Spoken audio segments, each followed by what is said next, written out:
Hey there. Let me quickly walk you through the tag-based automation today. So the tag-based automation can be easily accessed from the automate section, like here. Once you are in the automate section, simply navigate to the automation that's titled update collection. So what as you can do essentially from this automation is you can make eligible the products based on the tags that you have added onto them. So let's say I have a certain set of products or a collection with the tag hello, right? Just for example. So I just need to click on the add tag here, and then I just need to enter the tag's name. So it will automatically pick up all the products that are eligible with this tag, right? And all the products that are eligible will be shown here. Once you have selected the tag, you can also change the badge you wish to apply.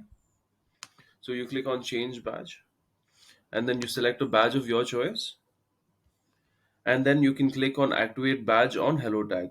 So the thing with the automation or tag based automation is you can also replicate the automation in order to pick up more tags. You can do that by simply clicking on the copy icon as seen here.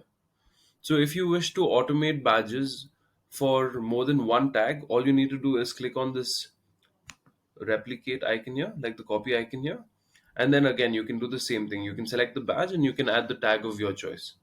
Once you have the selected tag and the badge set,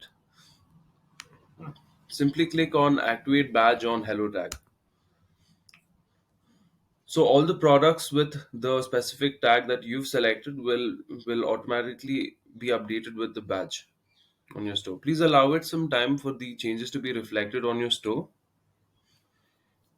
You can stop the automation by clicking on stop here, which will show up once the automation is live. You'll also see a stop icon here once the automation is live. Let me know if you have any questions about the tag based automation. Thank you.